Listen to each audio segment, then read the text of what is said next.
Even the women feel sorry for her a little bit, ladies? Now that's jealousy. That's what that is. I mean, come on, yo, that's one dick that girl sucked. It's gonna haunt her for the rest of her life. Long after she spent that money up, that's still gonna haunt her. And I know there's a lot of women in here with at least one dick they regret. And I bet you it wasn't a president's dick. I bet you worked at Kenny Shoes or Safeway or some shit like that. Don't go judging her. Don't go judging her. See, we gotta stop judging people. That girl was young, and she made a mistake that young girls make. She wanted to fuck a powerful man, period. That's as far as she thought it through. She wasn't thinking about how powerful the president was.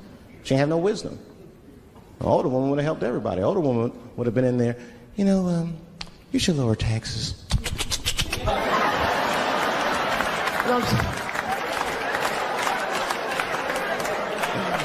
An older woman would have sucked us into utopia. The last thing I'm going to say about it is this, that he is a famous man. I have dreamt of being famous, but I never dreamt of being that famous. I never understood how famous a president was, but imagine if somebody could suck your dick and then they're famous. You understand what I'm saying? That's crazy. That's crazy. I mean, no guy ever thought of that. There's nobody with a pickup line that good and shit.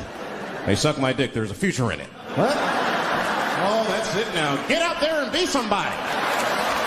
Go write a book. You're a qualified author now. Go write a book. I said, I'm in the wrong business. I should be the president. Shit, I'm in the wrong business. See, the only reason I want to be president is because I'm black. That would make it too hot for me. I mean, you know what I mean? I think it could be a black president one day, but you don't want to be the first one. I mean, second or third, that's fine, but that first nigga better watch out. I'm going to tell you that right now. Too hot. I mean, I'd be the first black president. I don't think that nobody would really hurt me. I'm sure somebody would want to hurt me, but I don't think they'd touch me because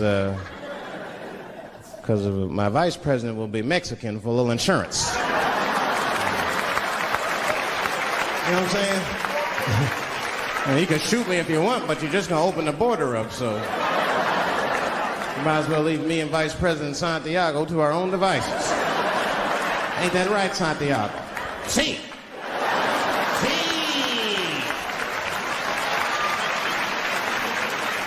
Elian can stay. Don't worry, I don't got no Elian jokes. All I'll say about Elian is thank God he's Cuban. Because if he was Haitian, you'd have never heard about his ass.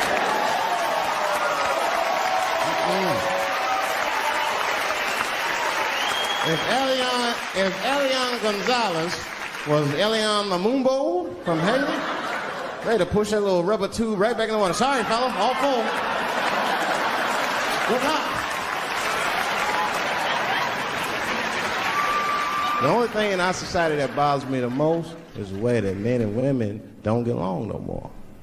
That's really what's bugging me about it. Men and women just don't get along. Like, I hear women say this all the time. I know a lot of you sisters be like, chivalry is dead. Don't you? Don't y'all feel that way? Like men aren't gentlemen anymore?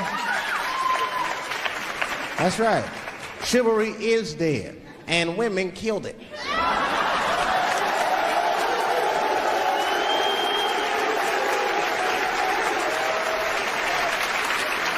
There's a fundamental difference in the way we're going to see things. We're not going to see eye to eye on this issue. We're just not. Our tests in life are different. A woman's test in life is material. A man's test in life is a woman. Now, by test, I mean that those are the things that we desire. Men have nice cars. Not because they like nice cars, because they know women like nice cars. That's how it goes. Because men are hunters, and the car is the bait. And the woman comes and says, ooh, nice Porsche. Gotcha, bitch. That's how it is. That's true. Come on, man. You go to a woman's house, her house be comfortable as shit. Women love comfortable surroundings, so men get comfortable surroundings. But let me tell you something. If a man could fuck a woman in a cardboard box, he wouldn't buy a house. But that's still not where chivalry got killed. Chivalry got killed by the feminist movement on the magazines that got women going crazy, because women got too much advice about men from other women. And they don't know what the fuck they're talking about.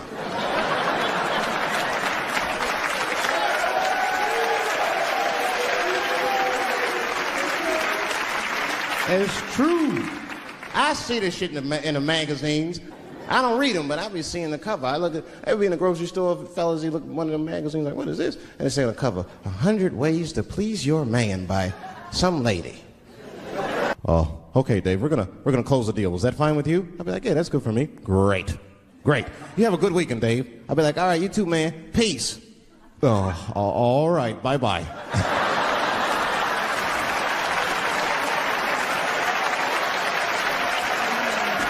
I don't know what to say, right? So sometimes I'll make up shit that's not even slang, just to see how they handle it and shit. It'll be the same business go, all right, we're going to close the deal. Is that fine with you, Dave? Yeah, sounds good to me. Great. You have a good weekend, Dave. All right, buddy. Zip it up and zip it out. Oh. All right. Zippity-doo-dah. Bye-bye.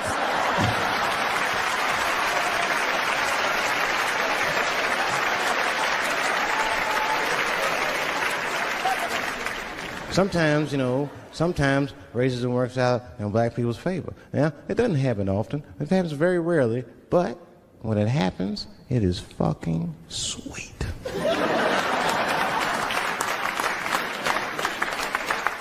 I'm serious.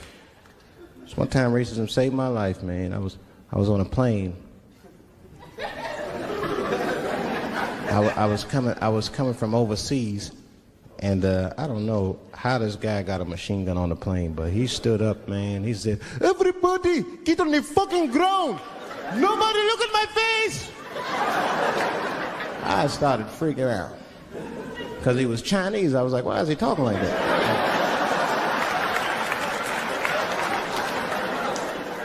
He was screaming and crying. I was the only brother on the plane. Well, I thought I was the only brother. I looked over, there was one other black dude. He was from Nigeria. I looked over at him, he was looking right in my face, man. He didn't say two words to me, he just looked at me, he was like...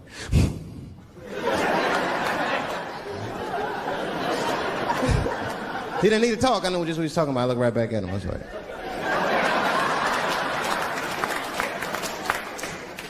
Some white dudes on the front of the plane seen us, they were like, oh my God. I think those black guys are gonna try to save us.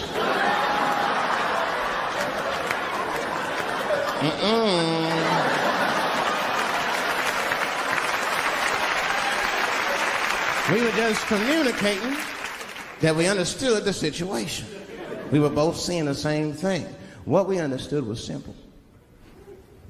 Terrorists don't take black hostages. That's the truth. I have yet to see one of us on the news reading the hostage letter. They is treating us good. We all chilling and shit. I'd like to give a shout out to Ray Ray and Big Steve and Central Newport.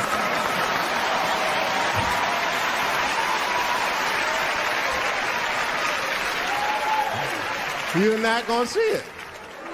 And terrorists are smart. They know what they're doing there, you know. They terrorists. They know black people's bad bargaining chips.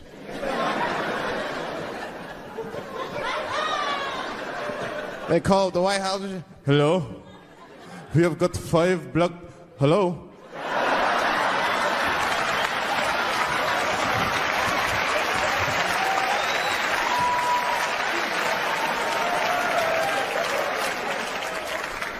You'd be back in D.C. You know, I was thinking, man, this is an election year. I'm going to ask you, you're a white guy, do you know who you're voting for yet? Don't know, do you? Now, you see that? You see what just happened here? Let me tell you something. That is a cultural thing. He knows who he's gonna vote for. He's just not gonna tell me. See, I've noticed that. That is a cultural thing. White people do not like to talk about their political affiliations. It's a secret. You ever ask a white guy who's voting for you? Hey, Bob, who are you going to vote for? Dave, whoa. Take it easy now. Take it easy. So anyway, I was fucking my wife in her ass, right? And I mean, it was something else. Yeah, but who are you voting for? Dave, come on with the voting. I'm trying to tell you about fucking my wife. You're asking me all these personal questions. They don't like to divulge that information because it matters to them. Black people talk about that shit. Black people will openly talk about politics. Black people will openly talk about beating up politicians and shit. If I see George Bush, I'll kick his motherfucking ass for cutting my Medicaid. Okay, go and say it. I would just say it. But there's a reason for that. It matters more for that. It matters more. Black people see, even when I vote, right? Which I don't. But even when I think about who I would vote for, right? I don't even look at their political policies. I just look at their character. You know what I'm saying now? You gotta read, no, I'm serious. You gotta read between the lines. You look at Clinton, and black people like Clinton, because we've seen him on the campaign. I saw one thing on the campaign trail. He actually just picked a black baby up and kissed him. Come here, you little nigger baby. Mwah! Just kiss him. I said, I like that. He did not hesitate or nothing. You see George Bush Jr., he be there, ugh.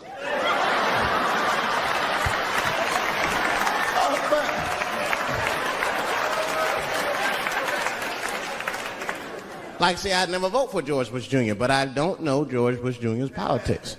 The only thing I know about George Bush Jr. is that guy sniffed cocaine. That's right. Now listen, we cannot have that shit in the White House. That might be fine for a mayor, but goddamn it, not in the White House. Not in the White House. You know what I'm saying? The stakes are too high in the White House. Can't have no cokehead president. He be selling nuclear secrets for $20, $30 and shit. He'll be in meetings embarrassing America. Come on, sign the treaty, baby. I suck your dick. Like, what the? Mr. President. Mr. President, that is not how we do business here, sir. Stop sucking the ambassador's dick. No, let him finish.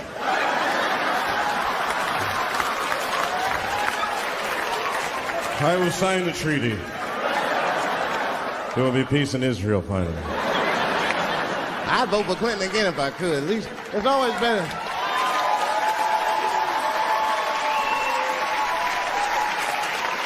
Now again, I'm not looking at his politics. Don't know what his politics are. I'm just looking at his behavior. I understand that kind of behavior. I know a lot of dudes with them shortcomings. Weed smoking fornicators. There's a lot of them. I mean, come on now. Let's be honest. Let's be honest. Bill Clinton was not the first president to do what he did. Now let's think back for a minute. Remember a guy named Kennedy, John F. Kennedy? Remember him? He fucked Marilyn Monroe. Matter of fact, him and his brother Bobby fucked Marilyn Monroe. And history doesn't talk about that much. You know why history doesn't talk about that much? Because those two pages in history are stuck together. They was getting it on.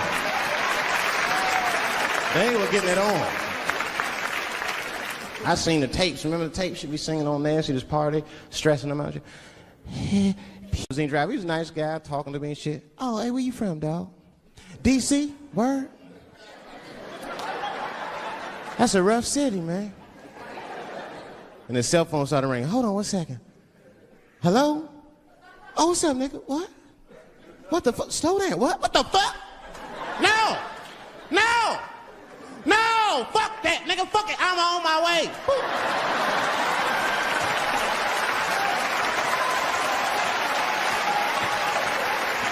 Hey. I gotta make a stop real quick. At 3 o'clock in the morning. I didn't know he was taking me to the ghetto at first. I started looking out the window. I was like, what the fuck? It's gun store, liquor store, gun store. Where the fuck you taking me? This don't look good. He didn't say shit. He just pulled up in front of an old rickety building that looked like a project. Now, I'd never been there before. I'm not sure if it was a project, but it certainly had all the familiar symptoms of a project. A fucking crackhead ran this way.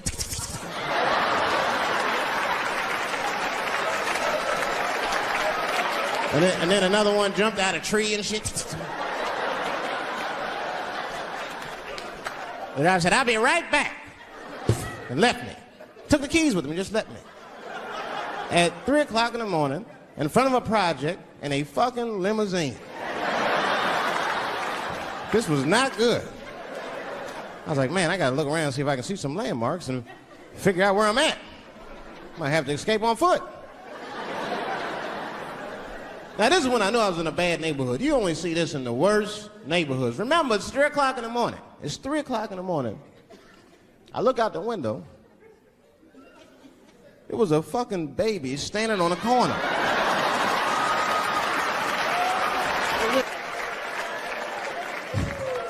And just at that very moment, one of the crackheads was running across the street and got hit by a car. I know it was a hit and run. The police did it. That's all right. They sprinkled some crack on him and got back up.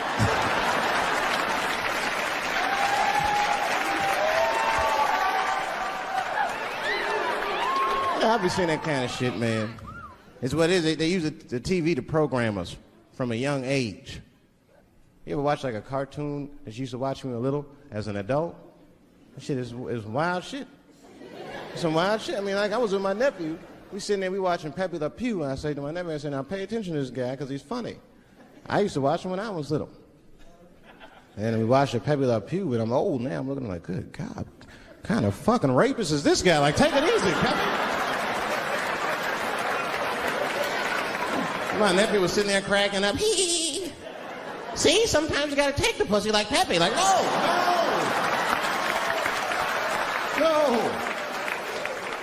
I had to turn the channel real quick. I turned on Sesame Street. I said, oh, Sesame Street. This is much better because now he'll learn how to count and spell. But now I'm watching it as an adult and I realize Sesame Street teaches kids other things. It teaches kids how to judge people and label people. That's right. They got a character on there named Oscar.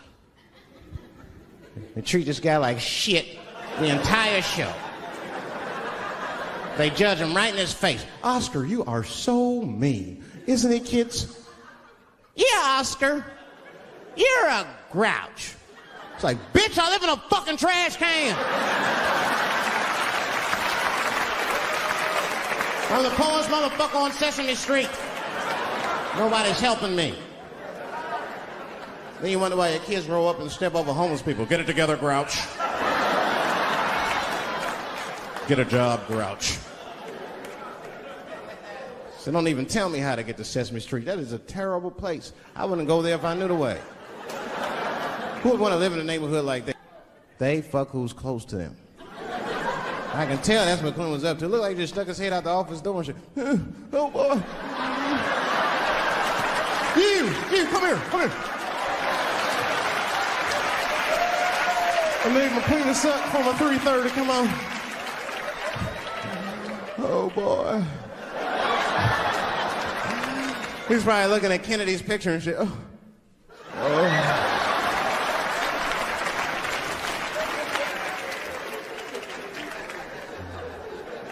And then to top it off, he lied, which I thought that was special. I did, man. I know how he did. I've been accused of having sex with a girl I did not have sex with before. And let me tell you something, that shit is infuriating. You ever go through that, you know, it'll make you crazy. You be screaming at your best friends, I didn't touch that bitch, nigga, I'll kill you. Fuck you, nigga, I'll kill you. Please believe me. Please believe me.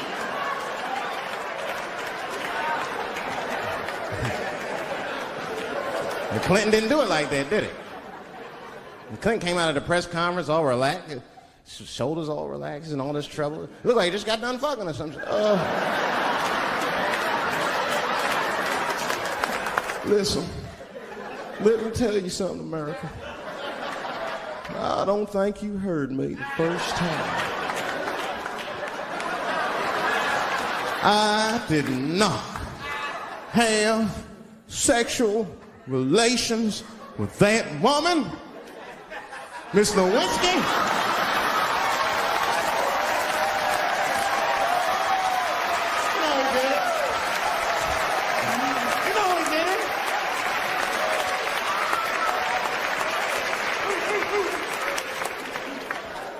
Everybody knew what that finger smelled like. Nobody cared.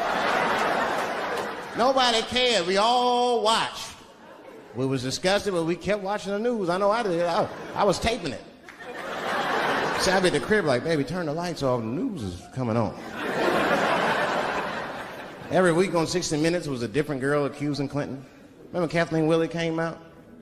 She was upset. The president called me into his office. He began massaging my breast slowly. I'm sorry.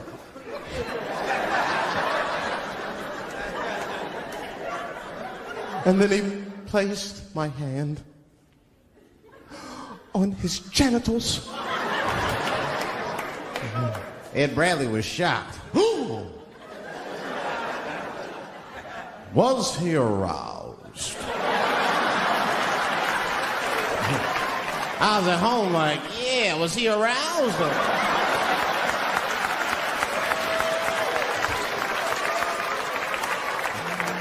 And then Ed Bradley looked right in the camera. He said, don't bust that nut yet. We'll be right back.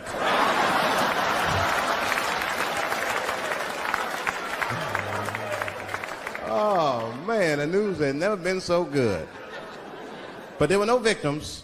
There were no victims. Only one I feel sorry for is that Lewinsky. I feel a little sorry for her. Don't y'all feel a little sorry for her at all? God damn, y'all, come on, man. Have a heart. That's a hard thing to be famous for, man. I mean, nobody want to be a little bit, ladies? Now that's jealousy.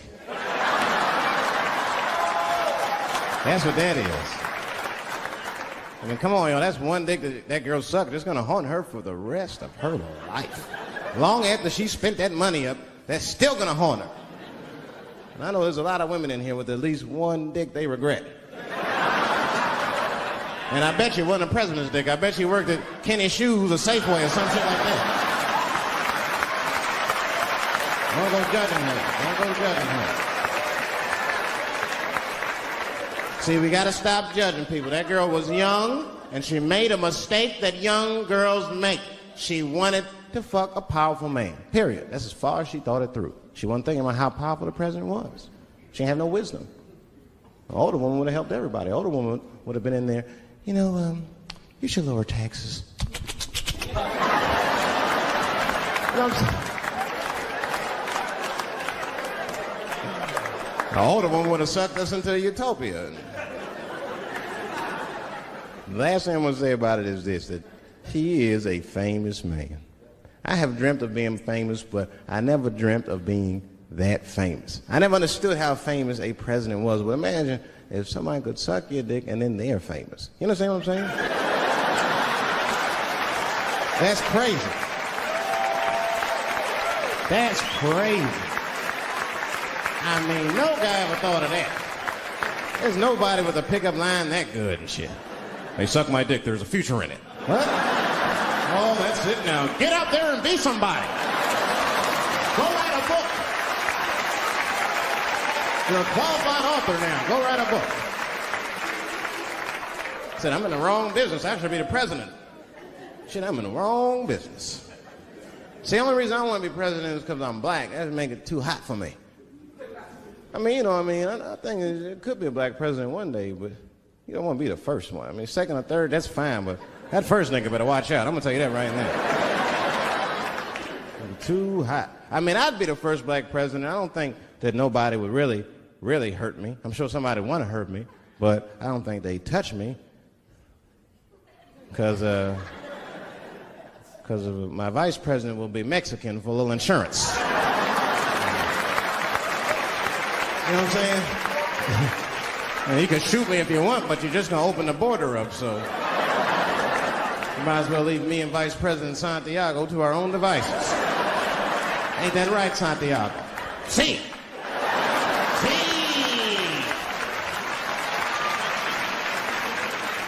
Elian can stay. Don't worry, I don't got no Elian jokes. All I'll say about Elian is thank God he's Cuban. Because if he was Haitian, you'd have never heard about his ass.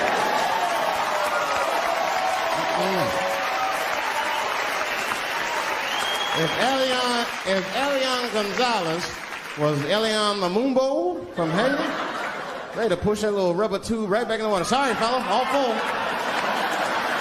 Good luck. The only thing in our society that bothers me the most is the way that men and women don't get along no more. That's really what's bugging me about it. Men and women just don't get along. Like, I hear women say this all the time. I know a lot of you sisters be like, chivalry is dead. Don't you? Don't y'all feel that way? Like men aren't gentlemen anymore? That's right. Chivalry is dead, and women killed it.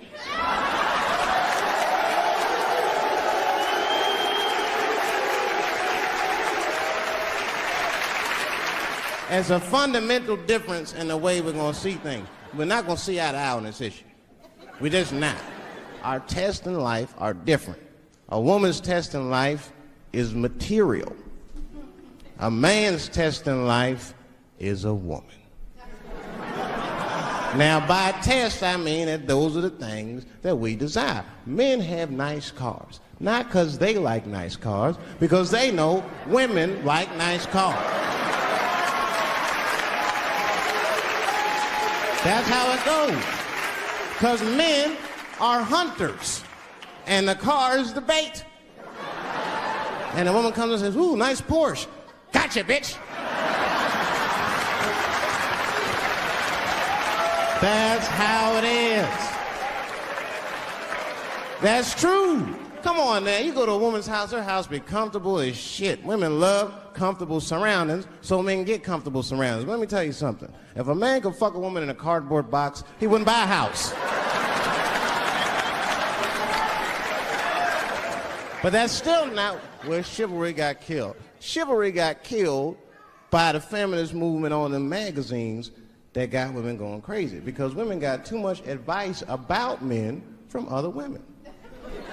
And they don't know what the fuck they're talking about.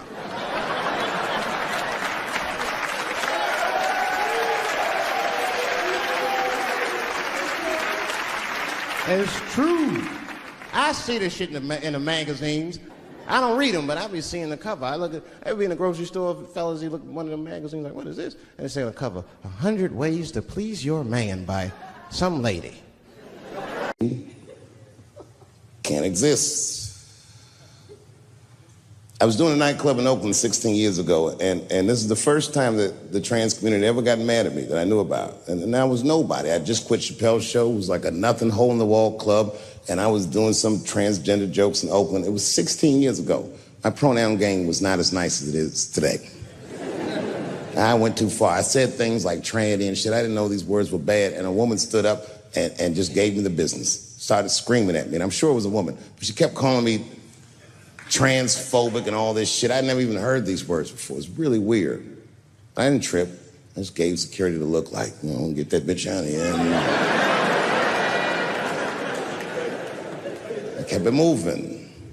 And then she went to the press. And the next day, one of the gay papers wrote all the same things she had said to me about me in the paper. Misquoted the jokes and was calling me transphobic. And again, all these words, I'd never heard them before. But every time that I talked with anybody from that community since, they always repeat the talking points from that article. My least favorite of which being, and I hate this phrase, They say I was punching down on them.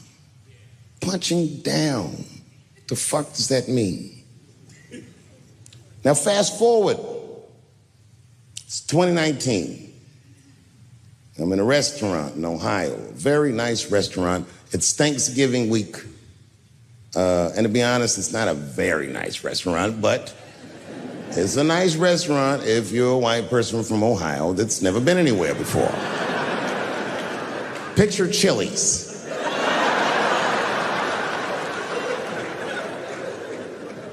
I'm sitting at the bar, I'm having a drink by myself, and the only other person in the bar is a woman, a couple stools down, and she was alone, and she was older, and that made me feel sad, because it was the holidays. So I told the bartender, send that woman a drink on me. She's trying to spread the cheer, and I wish I didn't. This woman wanted to talk. She wasn't mean, she was nice, but she just wanted to talk about shit that, you know what I mean, the nigga that's trying to get drunk don't want to hear about this bitch remodeling her bathroom, and I'm sitting there trying to be polite. Oh, subway tiles, word. But then she hits a lick, piqued my interest. She says, my daughter is coming home for the holidays. Oh, that's great news. I'm glad you're not going to be alone. And then she goes on and on about how great her daughter is. I guess her daughter got a new agent, and she's out in Hollywood, she's in movies and on television and all this stuff. And as she's telling me this, I'm thinking, this woman is so sweet. She probably doesn't even know who I am or what I do for a living. Because I know what your daughter's out in Hollywood doing.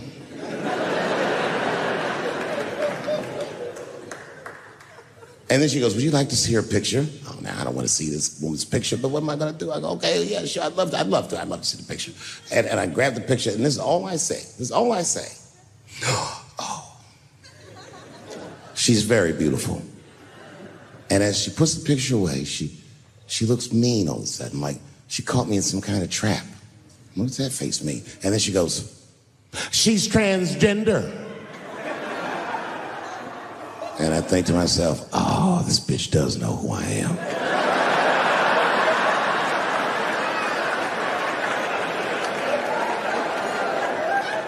I really resented that trap because that trap doesn't let me be honest. If I was honest, I wouldn't fall for it. I just looked at the picture like, ooh, look at that big chiseled jawline, that big thick Joe Rogan neck.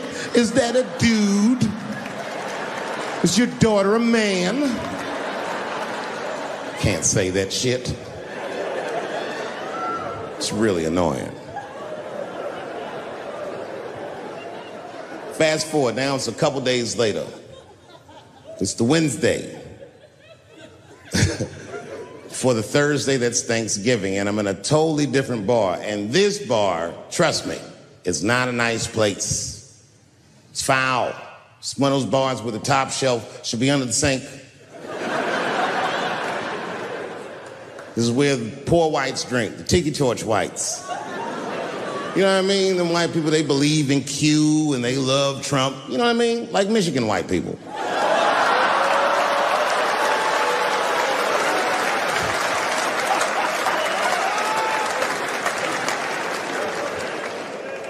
I remember I was at this bar one time. This is that kind of bar it is. I was in there one time, I was fucked up. And I turned around to everybody in the bar, I go, hey, everybody, I'm gonna buy everyone in the bar around the drinks. And all the motherfuckers like, hoorah! And the bartender knew I was drunk, so she pulled me aside.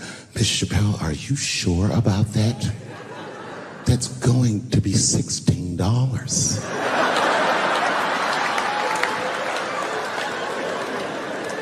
Tough time for the whites. And this was a holiday weekend, you know what I mean? These motherfuckers was having a rootin' tootin' time. They was in there partying, making all them noises. Woo! Ow! Yow! You know all them noises white people make before lynching? They was doing all that shit.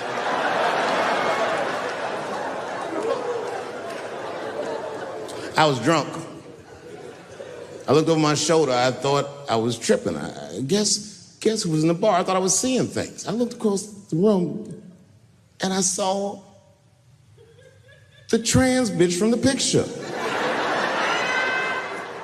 I couldn't believe it. I said, what is a trans person doing in a place like this? This is very dangerous behavior. And she was with two big, buff, Gay black dudes. I didn't know these dudes, but I know they was gay. If they had a dick in their mouth, they wouldn't look any gayer than they did just sitting there. They had 1980s gay face. You know what that is? Remember in the 80s when gay people looked surprised all the time?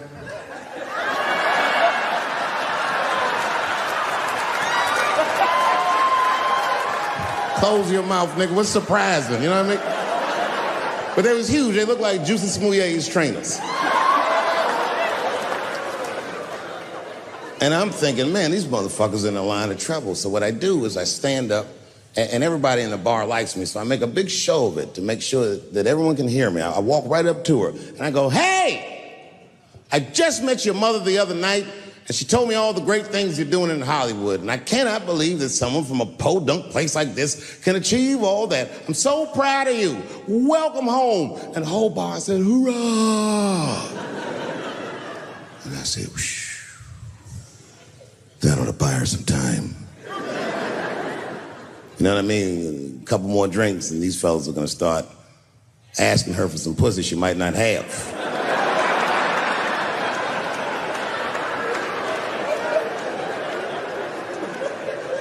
And she was very gracious. She said, thank you so much. And we shook hands. And as she was shaking my hand, her face turned mean, like her mom's. And she said, do you mind not punching down on my people? Oh, I don't like that. Normally I would have let it go, but I was drunk. I said, what might you mean, bitch? I was careful to call her a bitch because I didn't want to blow her cover. Turns out she wasn't hiding. She was loud, she was proud. She let me have it in front of everybody. Screaming at me, all the talking points from that article. You transphobic, this and that. Kept clapping her hands in my face. Let me tell you something. I said, where you learned this from? Black bitches kept doing, let me tell you something, honey. So annoying. She kept calling transgenders her people. Isn't that weird? My people this, my people that. I said, what do you mean your people? Was y'all kidnapped in Transylvania and brought here as slaves?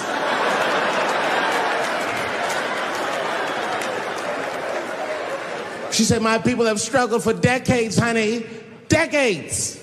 And I looked at them gay black dudes like, is there anything you niggas need to tell this bitch?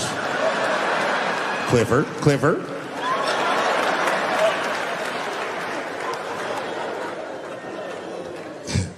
I'm exaggerating. She's actually a very nice person, and I'm cool with her now, but boy, that shit got on my nerves. And it got on my nerves because whenever someone says that to me, I know they've never seen me for themselves. They just repeat what they've heard. Any of you who have ever watched me know that I have never had a problem with transgender people. If you listen to what I'm saying, clearly, my problem has always been with white people.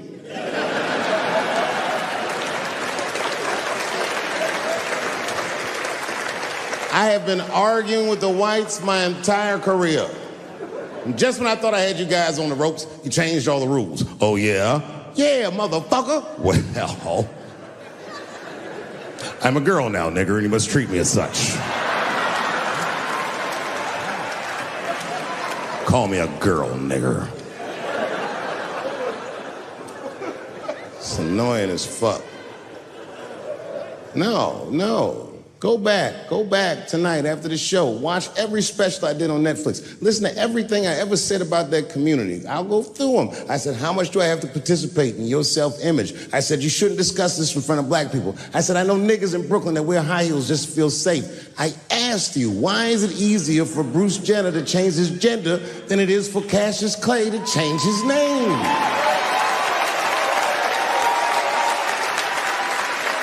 If you listen to what I'm saying, I'm not even talking about them, I'm talking about us, and they don't listen.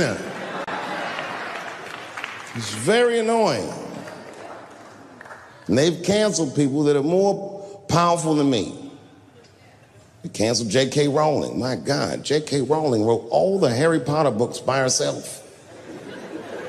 She sold so many books, the Bible worries about her. And they canceled her because she said in an interview, and this is not exactly what she said, but effectually, she said gender was a fact. And then the trans community got mad as shit. They started calling her a TERF. I didn't even know what the fuck that was. But I know that trans people make up words to win arguments. So I looked it up. TERF is an acronym. Stands for Trans Exclusionary Radical Feminists. This is a real thing. This is a group of women that hate transgender. They don't hate transgender women, but they look at trans women the way we blacks might look at blackface. It offends them. Like, ooh, this bitch is doing an impression of me.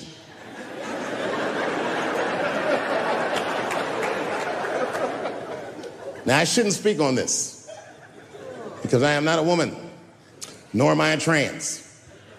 But as we've established, I am a feminist. That's right.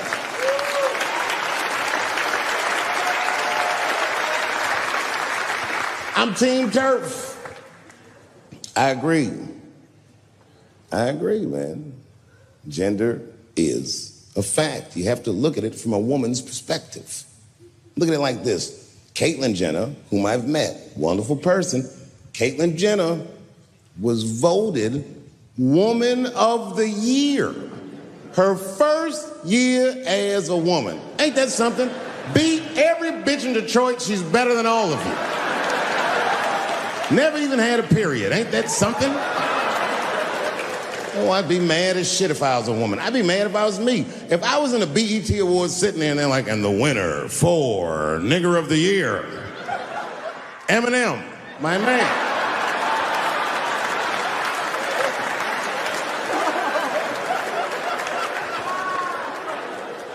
Gender is a fact. This is a fact. Every human being in this room, every human being on earth had to pass through the legs of a woman to be on earth. That is a fact. Now, I am not saying that to say that trans women aren't women. I am just saying that those pussies that they got, you know what I mean?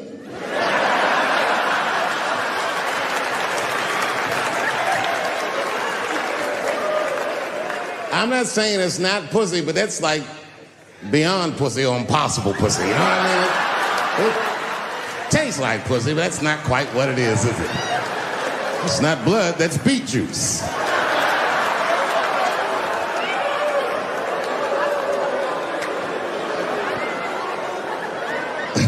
Oh, buddy, I'm in trouble now. These women are. Don't forget who I am. Don't forget what I am. I am a black dude. And don't ever forget how I got here. My ancestors were kidnapped. I don't even know where the fuck I'm from. They were put on the bottom of boats. They sailed them across the Atlantic. Many of them died. Only the strongest survived. And once they got here, they beat the humanity out of my people. They turned us into beasts of burdens. They made us do their work. And the irony is, hundreds of years later, they called us lazy. We fought in the Civil War. We damn near freed ourselves. And then in Reconstruction, black people did great. My great-grandfather was a very wealthy man. But then the black codes came. Jim Crow came. And it was 100 years of unspeakable oppression again. Lynchings, all kinds of terroristic acts to keep us in the margins of society. And yet we still fought. And Dr. King was born. And then things got better. 20 years after Dr. King was assassinated, Michael Jackson was moonwalking on television. Something, something, something. Barack Obama.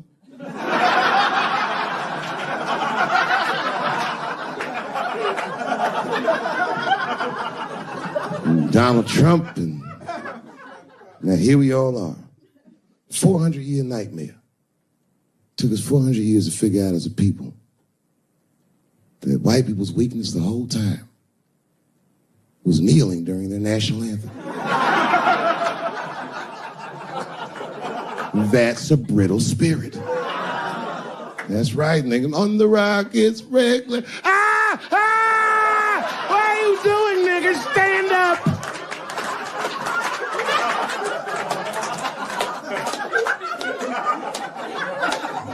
The vice president of the United States got involved. Mike Pence got involved. He went to the game himself. These niggers will have to stand when they see me. And all them football players looked up in the stands and saw Mike Pence and said, Mike Pence, come on, y'all. Wu-Tang. Wow! Oh! Foiled. Brittle spirit. I could kill every white person in America at one time. You know how I'd do it? I would just wait for the Super Bowl. And right when they sang the national anthem, I'd have O.J. Simpson walk to the 50-yard line with them bad knees. Is that O.J. Simpson on the field? What the hell is he doing here? Oh, I know what he's gonna do. Stop him!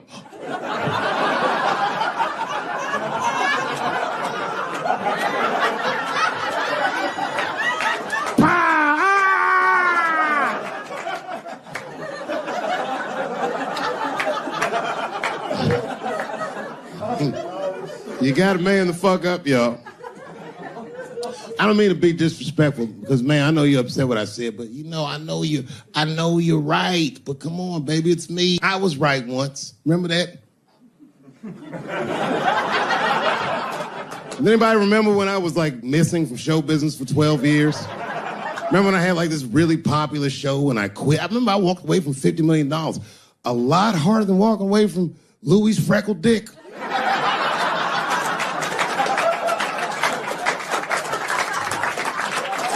I didn't know that I'd ever work again. And yet here I am tonight. Did my dream die? No. I remember that shit. You don't remember that when I quit my show? Remember, when on the way out the door, I said, something's wrong in Hollywood. I believe they said I smoked crack. That's what I remember. Remember, they called me crazy. So really, you know, you're right, ladies. Congratulations. Enjoy it. And they're coming for you, bitches. They're coming for you. There's one person that's uncomfortable. You know who's the most uncomfortable motherfucker in the room? The nigga that's right. I was right at an orgy once. Nobody fucked me. I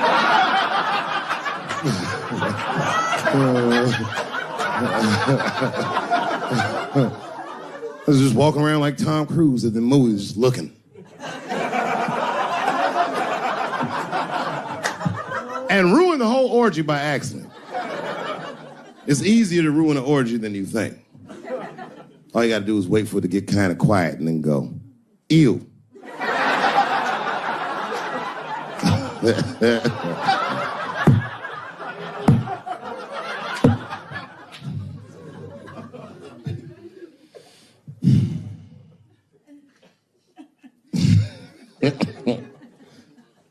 I know I feel bad. But I just feel like this is all happening for a reason. And ladies, I want you to win this fight. 10 years ago, I might have been scared, but, you know, I got a daughter now, so if you win, she wins. So I'm rooting for you. And I agree with you. At least ideologically, I do. I don't know if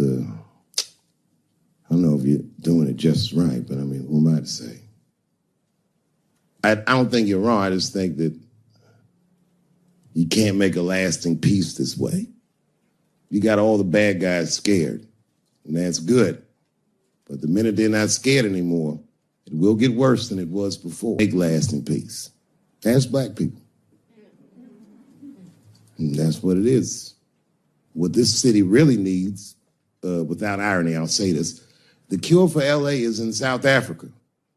You motherfuckers need truth and reconciliation with one another.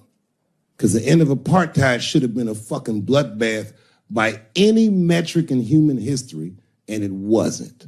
And the only reason it wasn't is because Desmond Tutu and Mandela and all these guys figured out that if a system is corrupt, then the people who adhere to the system and are incentivized by that system are not criminals. They are victims. And that the system itself must be tried. But because of how systems work is so compartmentalized as far as information, the only way we can figure out what the system is if everybody says what they did. Tell them how you participated. Because men want to help, they're just scared. Because Ben Affleck tried to help. Hey, what happened to these ladies is disgusting. Oh, nigga, you grabbed a titty in 95. All right, fellas, I'm out. Fuck that, I ain't helping. I just want to help. I want to be a good guy. Like, I can't even say the word Me Too anymore. The nigga tonight was like, Dave, I'm going to the comedy club. I was like, I am also going to the comedy club. And I didn't even know it was happening, but I guess I became like a feminist in the last 3 weeks because I can't watch porn the same.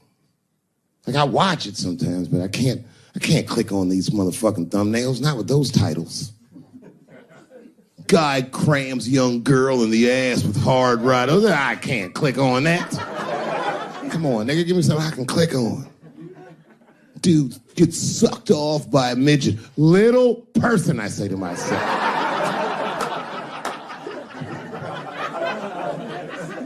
It takes me hours to find one clip. What the hell is this?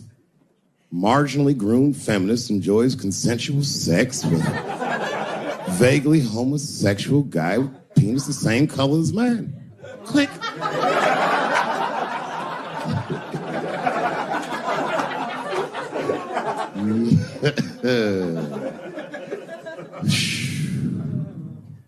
You notice a lot of black dudes haven't been getting Me Too. I don't want to jinx myself.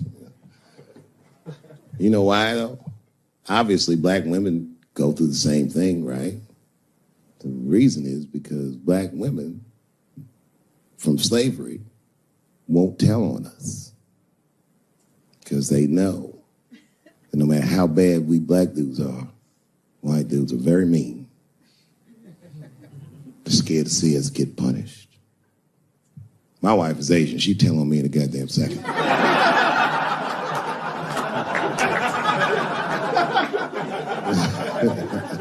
Ain't no fucking up in the Chappelle household. And the wildest shit about it is I live in Trump country. I live amongst the Tiki Torch whites, poor white people. And I'm rich. If it's ever pitchfork time, nigga, I'm in a lot of trouble.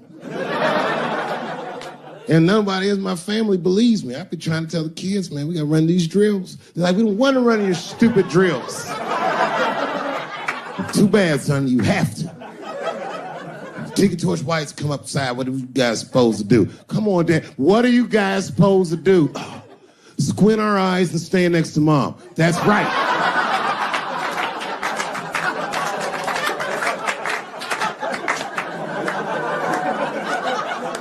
And what are you gonna bring me? Your gun and your groundskeeper uniform. That's right.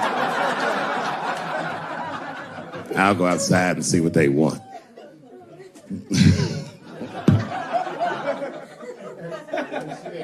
It is wild, bro. Where you from, man? Where you from? New York.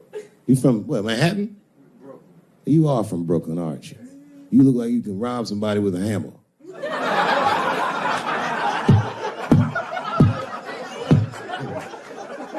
Brooklyn niggas rob you with shit they find around the house. I just got stabbed with a toothbrush. This nigga must be from Brooklyn. I'm fucked. Well, you ladies are right. To be honest with you, your lives look terrifying to me. They do, man. I know nothing about being a woman, but I know fear. Yo, I used to live in New York when I was 17, and I couldn't even pay my bills. You know what I did to make money? I used to do shows for drug dealers that wanted to clean their money up. And one time I did a real good set, and these motherfuckers called me in the back room. They gave me $25,000 in cash. I was probably 18, 19 years old. I was scared. I thanked them profusely. I put that money in my backpack. I jumped on the subway and started heading towards Brooklyn at 1 o'clock in the morning. Never been that terrified in my life. Because I never in my life had something that somebody else would want. I thought to myself, Jesus Christ, if motherfuckers knew how much money I had in this backpack, they'd kill me for it. Then I thought, holy shit. What if I had a pussy on me all the time?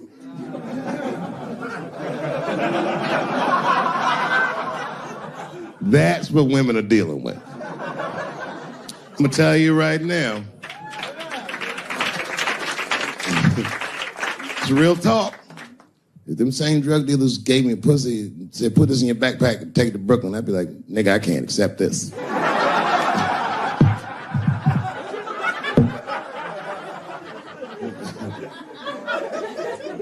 I empathize, man, you know. Everybody gets mad because I say these jokes, but you understand that this is the best time to say them. More now than ever. And I know there's some comedians in the back. Motherfucker, you have a responsibility to speak recklessly. Otherwise, my kids may never know what reckless talk sounds like. The joys of being wrong. I didn't come here to be right. Just came here to fuck around. It's hot in here. So. Sitting on my couch, giggling with my wife, eating my motherfucking macaroons. And I come in, they act like the party's over. Hey, Stuart, what's going on? This guy talks to me the way a cat would speak if a cat could talk. Hi, David.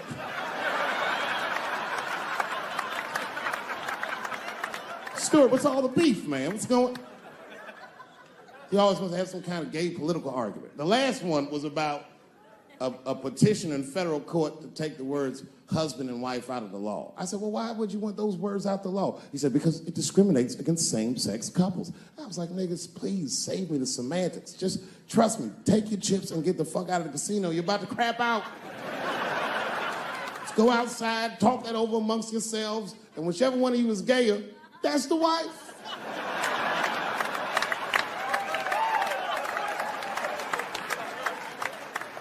No, Stuart didn't like that.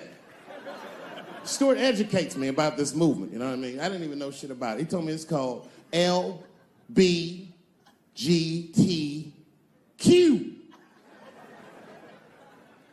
I was like, what the fuck is the Q? Does that even make sense, Q? Turns out Q is like the vowels. That shit is sometimes Y. It's for gay dudes that don't really know they're gay. You know what I mean? Like prison fags who are like, well, I'm not gay, nigga. I'm just sucking these dicks to pass the time. I'm not G, I'm Q. Ugh.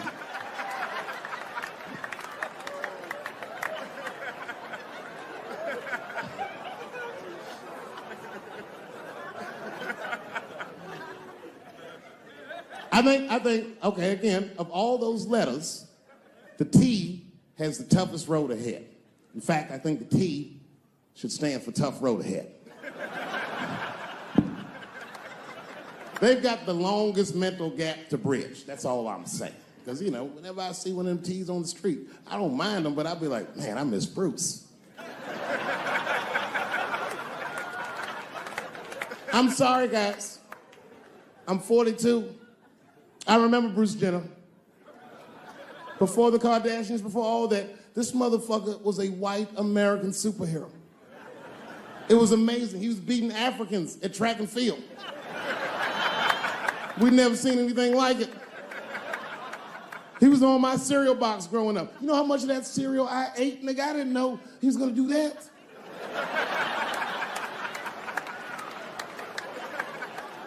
I knew before you guys knew. I heard things on the street in Hollywood. You know, you just be out, see people. Hey, what's up, Kanye? Why the long face? Nigga, you'll see. I got 2 mother-in-laws now. And when I heard he was gonna do it, I was scared. I didn't think the public was ready. I didn't think the media was ready. And you know what? I was wrong. Not only did the public embrace him, but the media was nice. I'd never seen anything like it. Welcome to the world, Caitlin. So long, Bruce. Hello, Caitlin. I was shocked. Is this happening? Wait a minute, is this a time in American history where an American can make a decision for themselves? And even though other Americans don't understand it, they'll support it and let this person live a happy life? Is this what's happening? If it is, then good for America. That's Dave Chappelle, the American.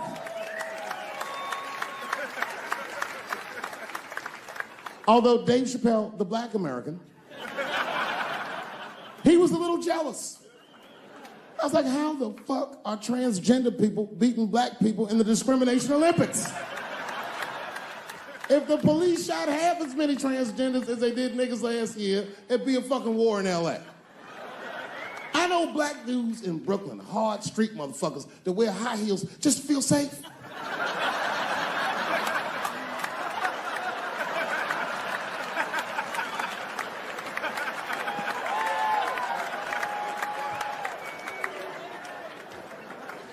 Transgenders are gangsters. I used to do business with a transgender in Hollywood. Man, everybody would be scared of her in the boardroom. She'd walk in there, newly minted woman, high heels, purse. Wouldn't say anything to us, just walk around the conference table looking mean as shit.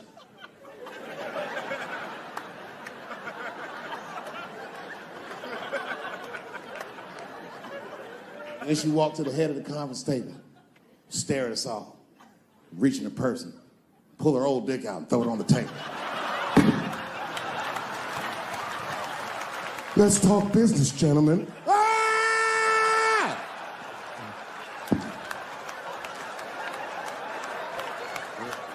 Shit is scary as fuck. If your best friend pitched that to you, you'd be horrified. Yo, nigga, let's go to the hospital and cut our dicks off and make pussies out of them shits. What? Can't we just get matching jackets or tattoos or something? Sure, that's what you want to do? There's only one way to find out, nigga. Wu-Tang, bow, bow.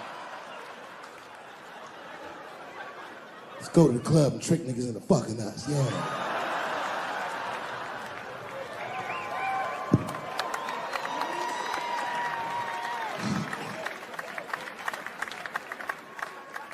The third time I met O.J. Simpson.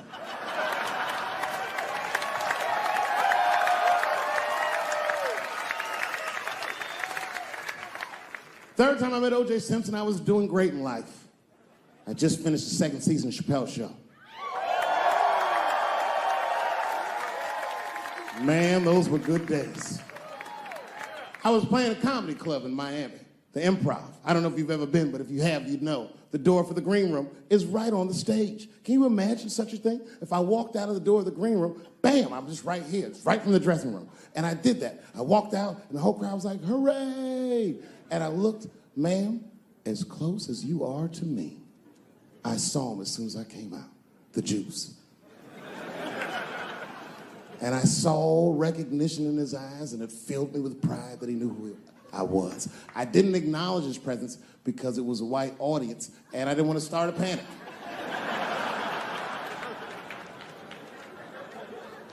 But I did my show. Show went great. I said, good night, everyone. They all said, yay! And I didn't say nothing to OJ, but I just gave him the signal, let him know I knew he was there. And I walked into the green room, and OJ was already in there.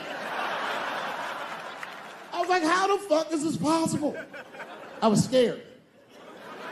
And then my friends came in, and we all started talking.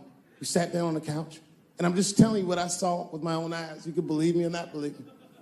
But in my experience, O.J. Simpson, one of the nicest men I'd ever met. He was nice to me. He was nice to my friends.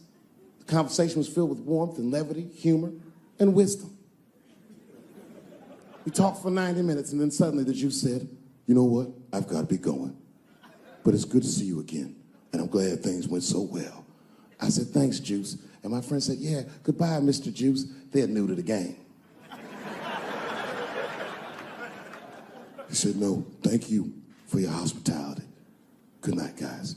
And we said, good night. And he just walked out of the room. And as soon as the door closed, we all looked at each other like, that nigga did that shit.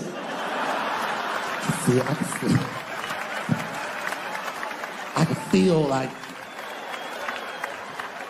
murder in the room. Well, you young heads missed that shit. You all too young. You don't remember that. How old are you, young man? You. 24? You don't know shit. You don't know shit. You gotta Google shit that I lived through. See, this is why I lock motherfuckers' phones up. Seriously.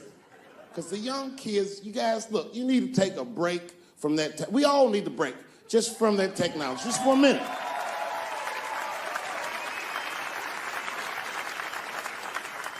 You know, I'm from a different time, young man, a dark time to you. I'm from a time that I didn't even used to know who was on the phone until I answered the shit.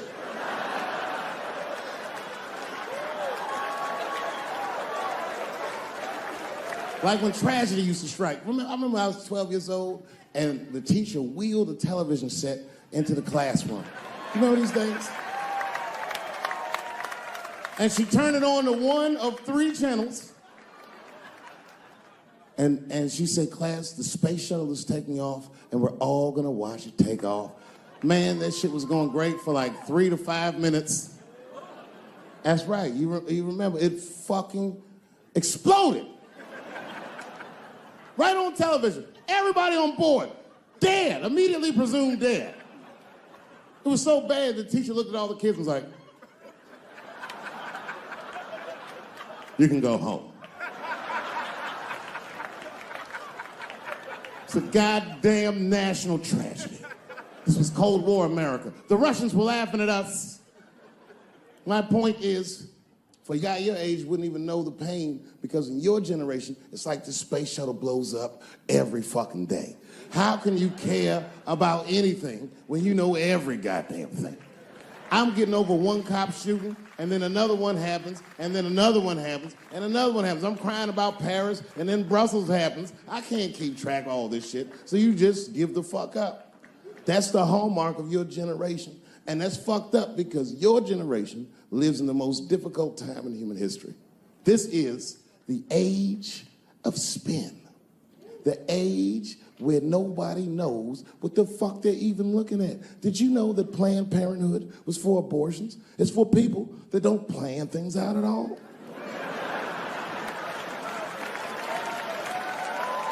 That's right.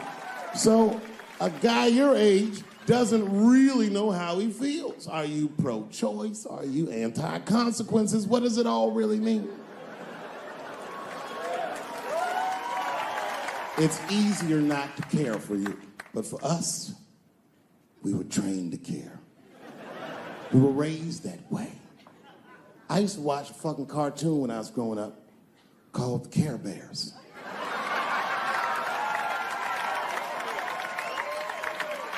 It was about a fucking group of teddy bear people. They were like teddy bears, but they were like people, and they were all different colors, and they all fucking just walked around caring. They cared about each other and everything else. They all had different designs on their stomachs, and the designs told you something about what they might be like inside. Very, very loving group of beings. And when shit got real bad, as nice as those teddy bears were, they didn't get mean faces. They got determined. And the leader would say, come on, guys, it's time for the Care Bear Stare. Remember that shit? And them little teddy bears would lock arms and stare at the problem. And I'm not even bullshitting. Actual love would shoot out of their chest and would dispel anything that was fucked up. And when we grew up, we wanted to be like those bears. And then we got our hearts broken. So we found out that life wasn't gonna let us do that. And that it's impossible to shoot love out of your chest. However, I have shot love onto somebody's chest before.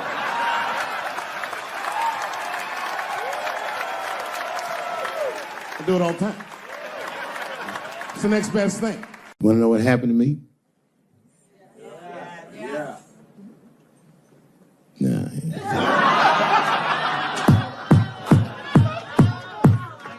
It's tempting, but I don't want to talk about it. Maybe at the end, when I run out of things to talk about. Actually, I'm almost there. I'm just trying to tell you what happened to me was I just didn't have a good go of it. I don't know what you guys think happens when you quit a successful show like this. I'll tell you what doesn't happen. They don't go, hey, well, good luck with your future endeavors. That's not what happens. It was cold out there. For real, I had to watch it all go down without me. I had to watch all those people do my show, Key and Peele, and Amy Schumer, and Mind and Mencia. Well, I'm not going to say they were doing my show. I'm just saying they were awfully similar. I was mad. And people would come up to me on the street and be like, yo, nigga, just every once in a while. Most people thought I was crazy, but sometimes people come, yo, nigga, you did the right thing, man. You my hero. Nigga, I don't want to be your hero. I want to be rich.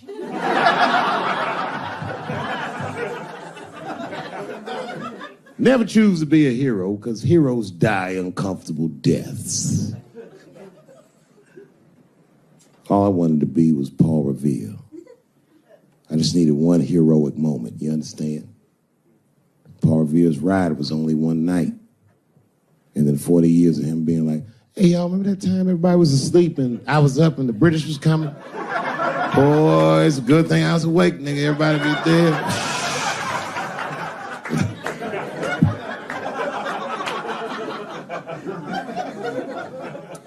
That's why I want to start a GoFundMe for Colin Kaepernick. I do, man. I'm fascinated with him. I want to make sure he never has to play football again. He can if he wants to. I just don't want him to have to. Because why the fuck not? I know he's rich and people would be like, I'm not giving a GoFundMe to a rich dude, but you should. You should. Because that motherfucker's life was going great. He's so light-skinned, he didn't even have to say he was black. And yet, he took a knee during that anthem for us. Thought about us when things were going good, when his belly was full, when he didn't think about his livelihood or any of that, and they took his livelihood away from him. I'm like, man, that shouldn't be the way it is. Every fucking person that takes a stand for somebody else always gets beat down, and we watch it. Over and over and over again, we watch it. But we should pay those motherfuckers for blowing the whistle, because they make our lives better. And we could change the narrative. We could make one motherfucker have a good outcome for doing the right thing. And that would make another motherfucker be brave enough to do the right thing. And if you did that, the niggas like Harvey Weinstein wouldn't rake for 40 years because bitch want a stupid-ass part. We should take care of each other. Wouldn't it be nice to be like, remember that time they was going to kill Jesus, but then he got all that money?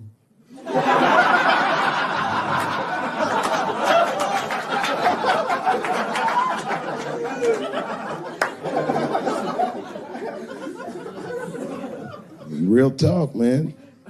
It's not a racial thing. It's about us making our society better. It's about like even these women that are coming forward and they will say they're brave, and many of them are. And a few of them sucked the dick and got buyer's remorse.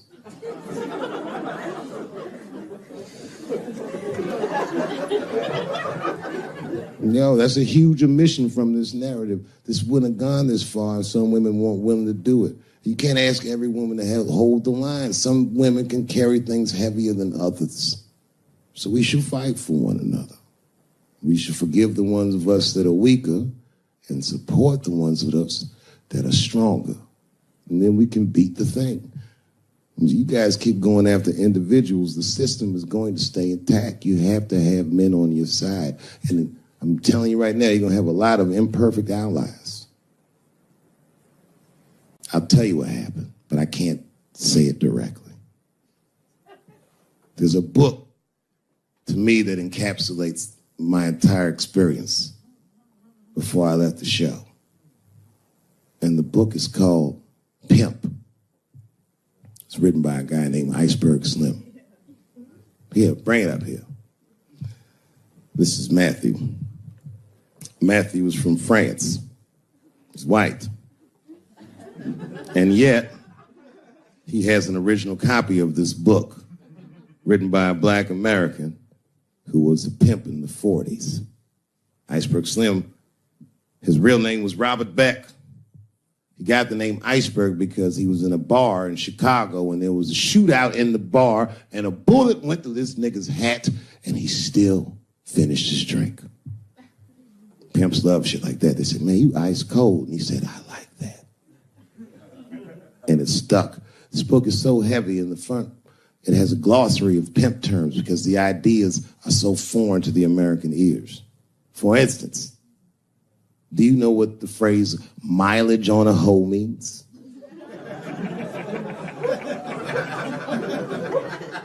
Of course you don't. Mileage on a hoe is a very wild concept. It means that pimps understand there's a finite amount of bad shit a person can do before they'll lose their fucking mind. And a good pimp can look at a woman that he's never seen before and call it, she's good for 500 fucks. That's her mileage. Anything over that, that bitch is gonna spill. They do it to you. Why the fuck you think most of us work from 9 to 5? Because 9 to 6 might kill a bitch.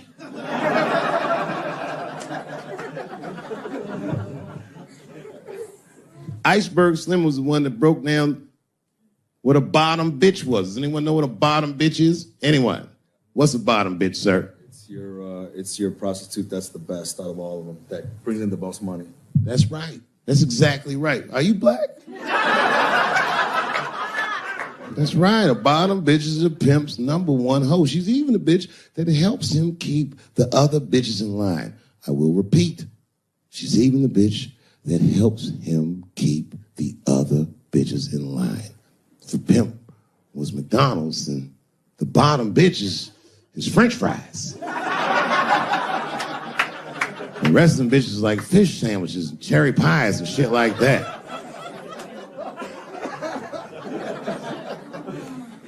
Iceberg Slim breaks down some of the coldest capitalist concepts I've ever heard in my life.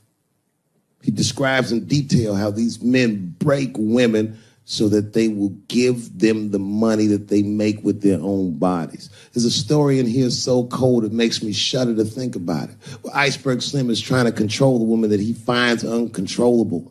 So he asks older pimp how he can rein her in. And the older pimp says, oh, that's easy, Iceberg.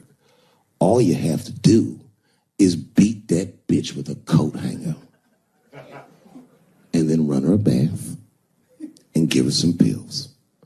She'll be so grateful that you fixed her that she'll forget you were the motherfucker that beat her in the first place.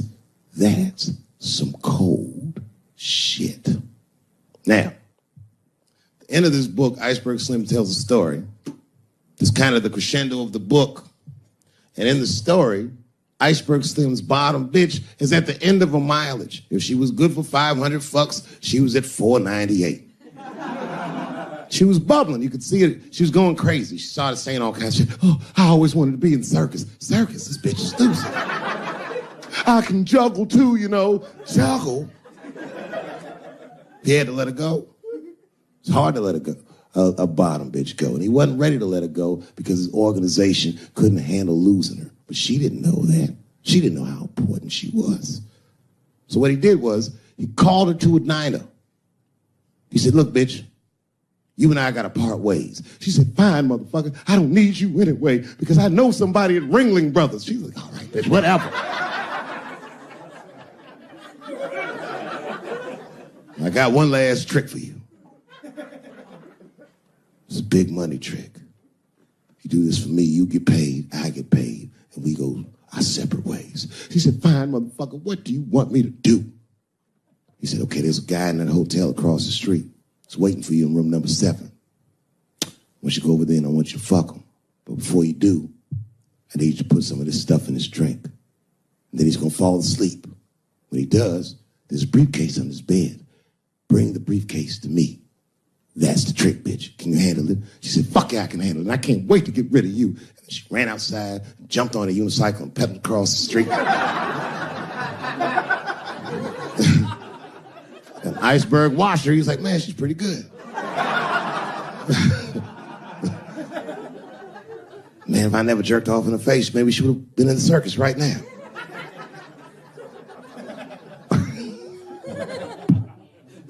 And she runs up to the motel steps and she disappears in room number 7 and she's gone for a real long time. Real long time. So long, in fact, that Iceberg got a little worried. But then, suddenly, she came back. He said, what's going on, bitch? Where's the briefcase? She said, I didn't get it, Daddy. He said, what do you mean you didn't get the briefcase, bitch? What's wrong with you? She said, oh, I did everything you said, but that man don't look right. Something wrong, Daddy. He said, what do you mean something's wrong, bitch? Did you put that stuff in his drink? She said, I did everything you said, Daddy. I put all of it in his drink. He said, wait a minute, bitch. Wait a minute. You put all of it in his drink? Now he had to see for himself. So the two of them go across the street to the motel and they go into room number 7 and on the bed, laying lifelessly, is the white man that she was supposed to fuck. And Iceberg said, you right, bitch, she don't look good. What the fuck? So he called a friend of his that was a doctor that was close by. And the doctor came in gave the guy a thorough examination and told them both what was obvious. Slim, this motherfucker is dead. Oh, God, Daddy. Oh, no. Oh, no, we killed him. He said, calm down, bitch. We didn't do anything. You killed this motherfucker. And then he reached under the bed and he grabbed the briefcase. He popped it open. It was filled with money. More money than any of them had ever seen. And Iceberg took a little bit of the money and gave it to the doctor, and the doctor left discreetly. All right, bitch, let me think. I can fix this for you. I know somebody I can call. But if I call him, I'm gonna owe these motherfuckers a big favor. Oh, God, Daddy, please. I don't want to go to jail. Neither do I, bitch, so will you shut up? She picked up the phone. She heard him mumbling on the phone a little bit. He hung up the phone, and she was pacing the room, and he was just standing there cool, and they were waiting, and then suddenly a van pulled up downstairs. Two guys get out with carpet. They walk upstairs. They roll that carpet out on the floor. They throw the body in the carpet. They roll that motherfucker up like a burrito. They pick that shit up, and they throw it in the back of the van. They come back up, and Iceberg opens the briefcase again and gives them a little money. He says, I'll get in touch with you guys later. They say, you're not going to get in touch with us at all. We'll find you. He said, whatever, nigga. And they bounced. Oh, God, Daddy, oh, God. He says, relax, bitch. Listen, we getting the fuck out of here. You go downstairs, you get the car. We got to leave separately. She went, she got the car. Iceberg grabbed that briefcase, waited a few minutes, looked out the window, and then he went down with her. They both got in the car, and they drove off. She was a blubbering mess. Oh, you did all this shit. He said, I told you, bitch, we didn't do anything. You killed a motherfucker, and I cleaned him up. And now we got us a secret, okay? Now, I know I'm not going to tell, bitch. It's you? Said, oh, no, I ain't going to tell.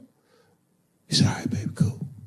I'm going to need you to stay with me for a while till this shit cools down. She goes, okay. That's the game.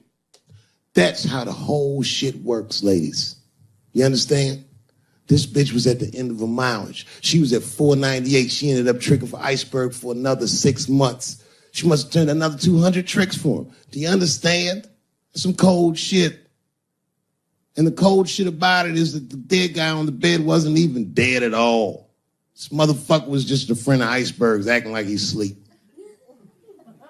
The doctor wasn't a doctor. It was a motherfucking butcher that happened to have a white coat. And the dudes who came in the moving van clothes was dressed like movers because they were movers. Iceberg had gotten a new apartment. And the bag of money was Iceberg's money in the first place. The money he got from all those women. That's a cold game. That's the motherfucking capitalist manifesto. And that's why I went to South Africa. So now we got us a little secret, bitch.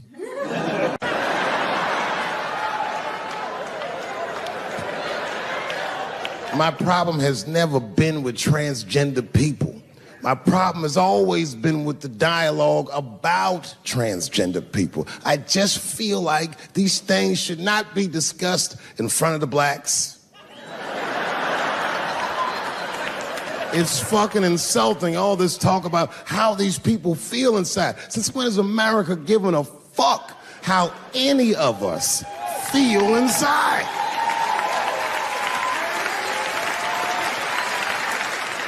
And I cannot shake this awful suspicion that the only reason everybody is talking about transgenders is because white men want to do it. That's right. I just said that. If it was just women that felt that way, or black dudes and Mexican dudes being like, hey, y'all, we feel like girls inside, they'd be like, shut up, nigger, no one asked you how you felt. Come on, everybody, we have strawberries to pick. It reeks of white privilege. You never asked yourself why it was easier for Bruce Jenner to change his gender than it was for Cassius Clay to change his fucking name?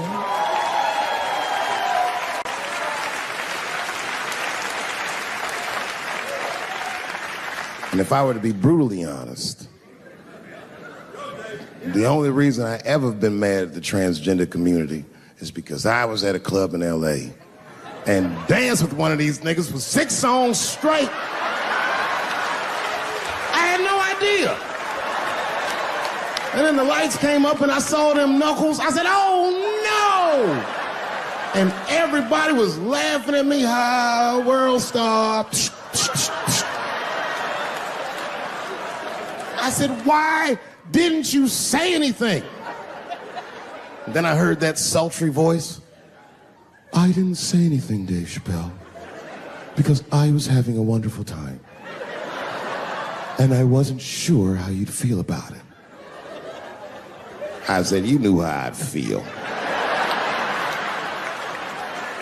And she said, I'm going home. I don't want any trouble from you. I said, home?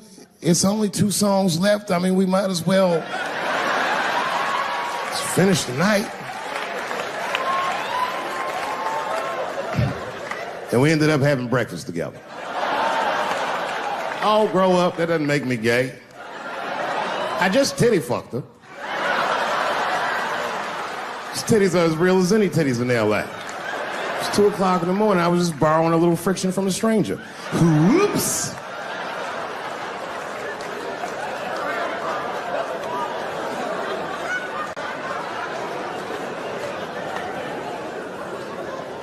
It's the madness of youth. It's the types of mistakes that a man makes when he's young. I wouldn't even know that it's necessarily a mistake. It was a wild night out. But I don't do it like that anymore. I'm old. I'm 44 now. Right. It's the first time in my life I've ever started to physically feel my age. It's tough, man. You know how I know I'm getting old? This is embarrassing, but I was in my hotel room. I'm not gonna lie, I was jerking off, and I was really sweating it out. And this is when I knew I was old.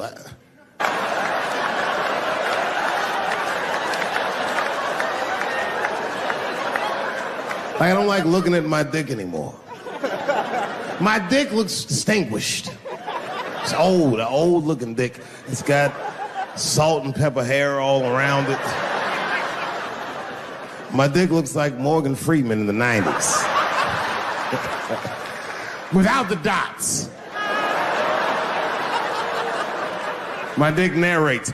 Dave pulled me out and started jerking me around and jerking me around. But not with the same vigor as when he was young. He and I both knew nothing was coming out.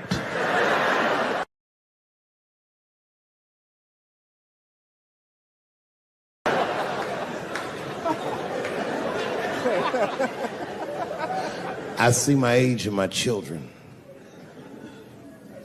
I came home from the road. This is not long ago. I've been gone for, if you can picture, I was gone for weeks and weeks. And when I came back, nobody was home. Now, one person in my family thought that maybe I'd like to see them when I got back.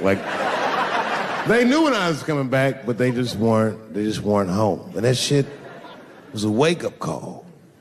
You know, when my kids were little, and the tour bus would pull up to the house, these motherfuckers would spill out.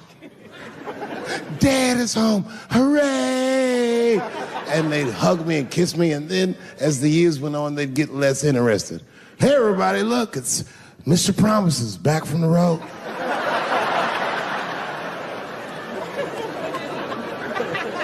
But an empty house, that's some cold shit. And I went into my oldest son's room. I was like, hello, hello. He was gone. And I'd never done this to him before, but for some reason I just did it. I just looked through his shit. Just to see who this motherfucker was becoming. And I found these notebooks and I started going through the notebooks and it was all this wonderful poetry in them. Written as his handwriting. I didn't even know this nigga wrote poems. And then I looked through his drawers and I opened up his middle drawer and I found his rolling paper. And I looked down at them papers like, oh, that's where that poetry's coming from.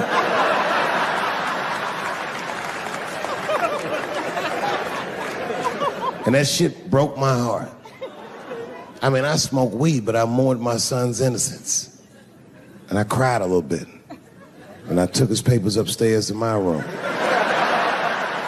Rolled some weed that I'd hid from the family. And I got really high. And then I got paranoid, so I put his papers back how I found them.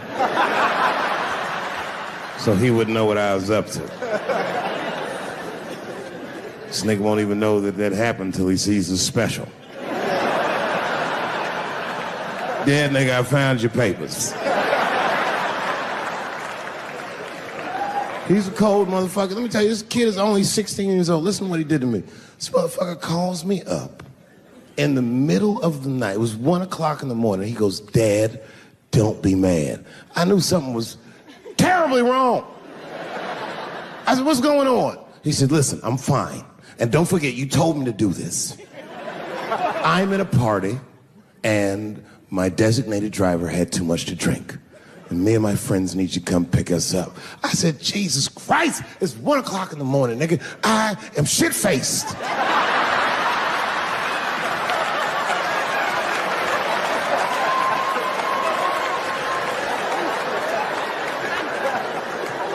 But I figured, fuck it, it's better me than some kid. I might as well roll the dice and go pick my nigga up. I said, all right, I'm coming to get you. Just give me the address and I'll be right there. And then he gave me the address and I was shocked. I said, son, you are not gonna believe this, but I'm at the same party, nigga.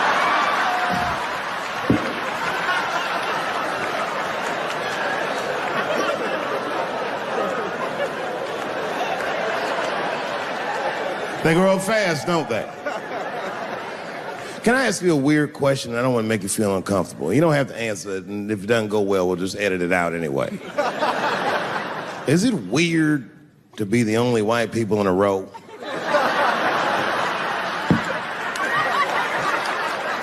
Is it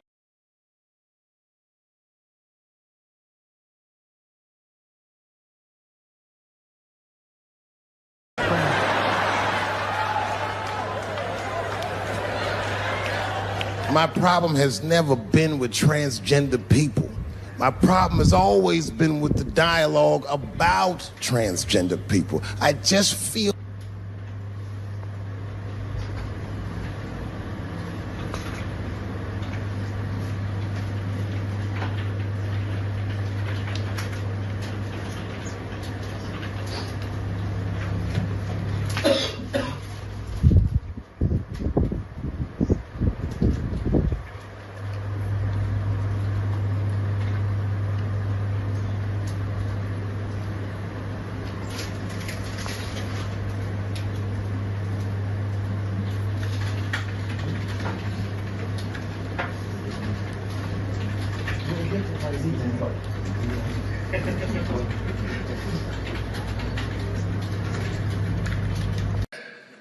Here it goes.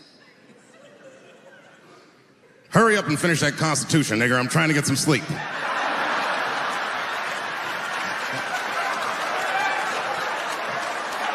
not bad, right? All right, the next one.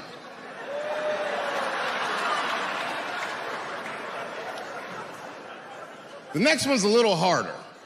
I want to see if you can guess who it is I'm doing an impression of. All right, let me get into character. You got to guess who it is, though. Okay, here it goes. Hey, if you do anything wrong in your life, and I find out about it, I'm going to try to take everything away from you. And I don't care when I find out. Could be today, tomorrow, 15, 20 years from now. If I find out, you're fucking finished. Who's that? That's you. That's what the audience sounds like to me. That's why I don't be coming out doing comedy all the time, because y'all niggas is the worst motherfuckers I've ever tried to entertain in my fucking life. Oh.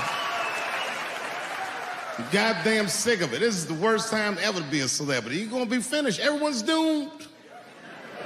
Michael Jackson has been dead for 10 years, and this nigga has 2 new cases.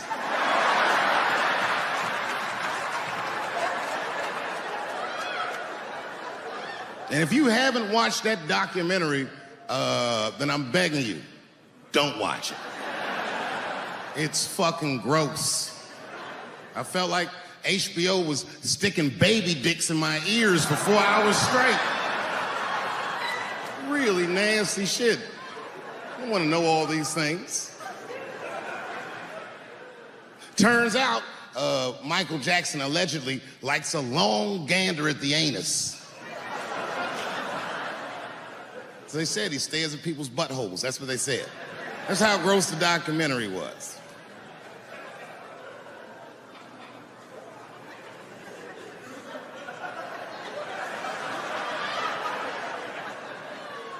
I'm gonna say something that I'm not allowed to say.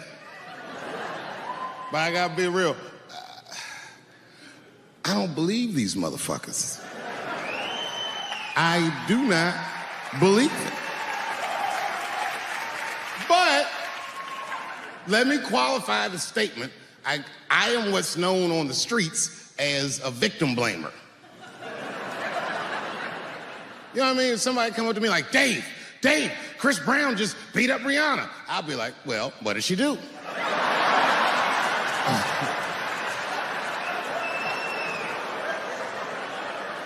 Dave, Michael Jackson was molesting children. Well, what were those kids wearing at the time?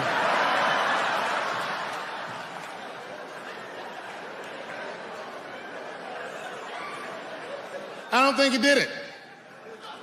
But you know what? Even if he did do it, you know what I mean?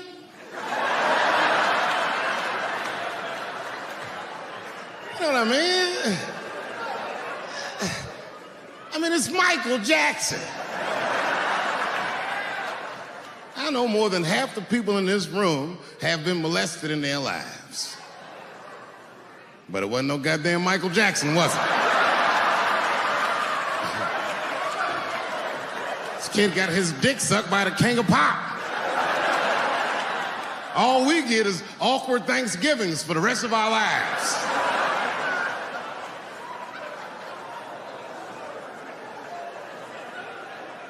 You know how good it must have felt to go to school the next day after that shit?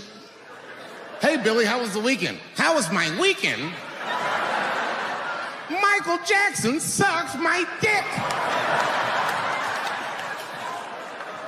And that was my first sexual experience. If I'm starting here, then sky's the limit.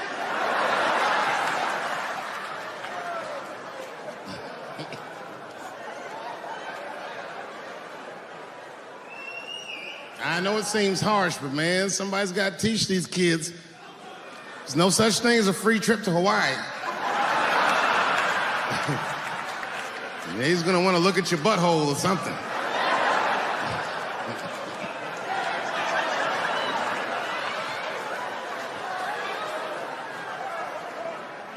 You know why I don't believe it? You know why I don't believe it? Because if Michael Jackson's out here doing all this molesting, then why not Macaulay Culkin? Macaulay Culkin said in an interview that Michael Jackson never did anything inappropriate with him or even around him. Think about that shit. You know, I'm not a pedophile. But if I was, Macaulay Culkin's the first kid I'm fucking, I'll tell you that right now.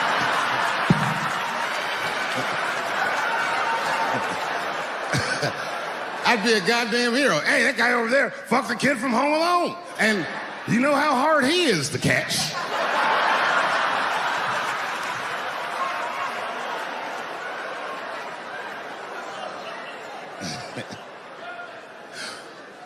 My mind's telling me no.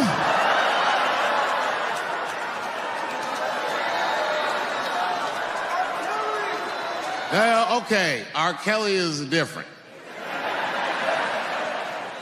I mean, you know, if I'm a betting man, I'm gonna put my money on he probably did that shit. I'm pretty sure he did that shit. You know, it was bad, okay? So a couple years ago, I was doing a show in Detroit, and I'm sitting backstage in my dressing room. A friend of mine comes by, this chick, Dream Hampton. Dream tells me, right before I'm going on stage, she goes, Dave, I'm working on a documentary about R. Kelly. Would you like to be in it? And I was like, nah, bitch, I'm cool.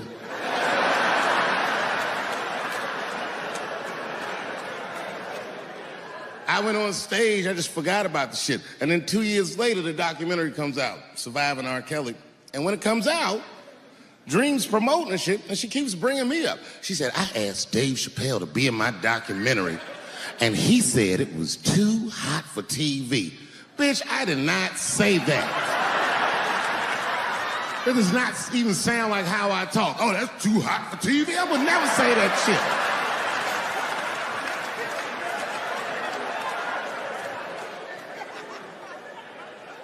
But I'm gonna tell you guys why I wasn't in the documentary. There's a very simple reason, and I cannot stress this point enough. The only reason that I didn't do it was because, and it's very important, I don't know this nigga at all. I don't know anything. I don't know anything that they don't tell me about. I don't hang out with this nigga, nothing.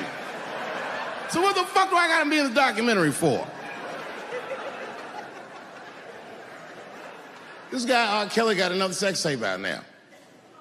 Can you believe that shit? This guy makes more sex tapes than he does music. He's like the DJ Khaled of sex tapes. Another one. Like, damn, nigga. It's a lot of tapes. The new one's so bad that they didn't even show it. I've never seen anything like this. The prosecutor in Chicago came out in a press conference and read to the media a transcript of a sex tape. Have you ever heard of such a thing? This nigga read the sex tape. And it was so bad that R. Kelly sounded guilty in the transcripts. It's fucking amazing. 16 times the girl's age was mentioned. Isn't that crazy? This motherfucker is an idiot. He was fucking her like, yeah, this is the best 14-year-old pussy I've ever had in my life. And she was like, you like this 14-year-old pussy? He's like, oh yeah, I love this 14. I'm like, man, you need to shut the fuck up. You gotta give your lawyer something to work with. You're supposed to be on the tape like, this is the best 36-year-old pussy I've ever had in my life. And then your lawyer gonna be like, Your Honor, clearly my client thought that this woman was 36, as he mentioned some 16 times in the tape. They gonna know you lying though, you know what I mean? Everybody knows no such thing as good 36-year-old pussy.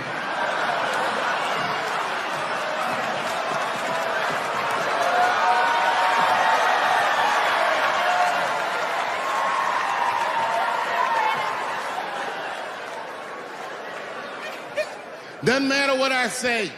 And if you at home watching this shit on Netflix, remember, bitch, you clicked on my face.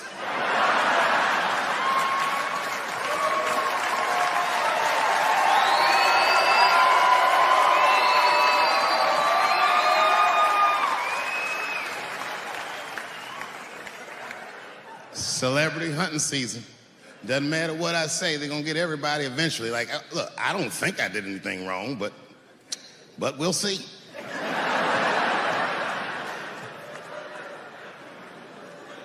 They even got poor Kevin Hart. Can you imagine such a thing? Kevin Hart, let me tell you something. It was Kevin Hart's dream to host the Oscars. That's what he told me. And I remember when he told me, because I was thinking to myself, well, that's an awfully strange dream for an African American. What kind of nigga dreams of hosting the Oscars? Kevin did, that's who. And he did it. Against all the odds, Kevin became the most famous comedian this world has ever seen, and he got the job that only one black man before him had had. He was gonna host the 80th Oscars. And I don't know what you know about Kevin, but I know Kevin Hart is damn near perfect. As close to perfect as anybody I've ever seen. In fact, Kevin is precisely 4 tweets shy of being perfect. 10 years ago, Kevin had made some very homophobic comments. And I'm not gonna repeat what he said because this is Atlanta.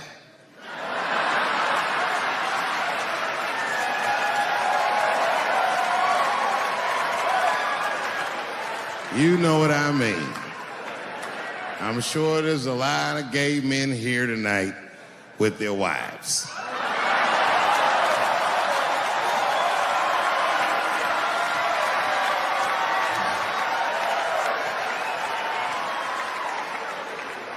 Far be it from me to offend anybody. All right, I'll tell you what he said.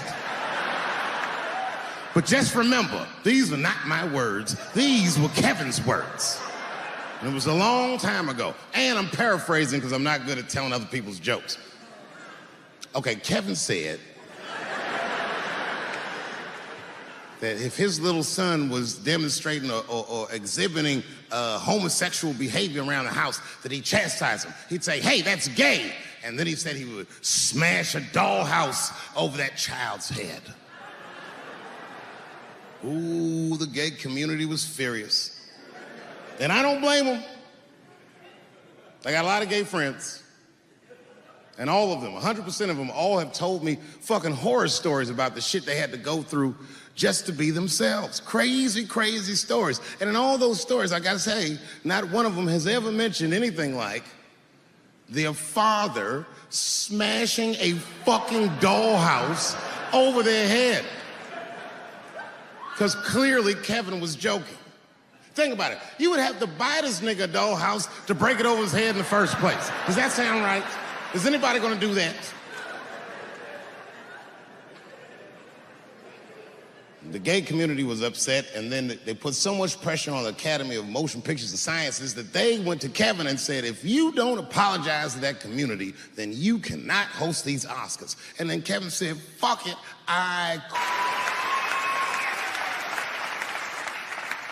And then he went on every talk show in America and apologized for 6 weeks.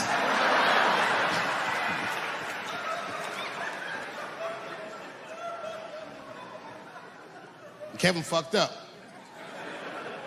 I understand the mistake he made because I've made the same mistake early in my career. This is many years ago, 15 years ago. It's when I was doing Chappelle show. There's a, thank you.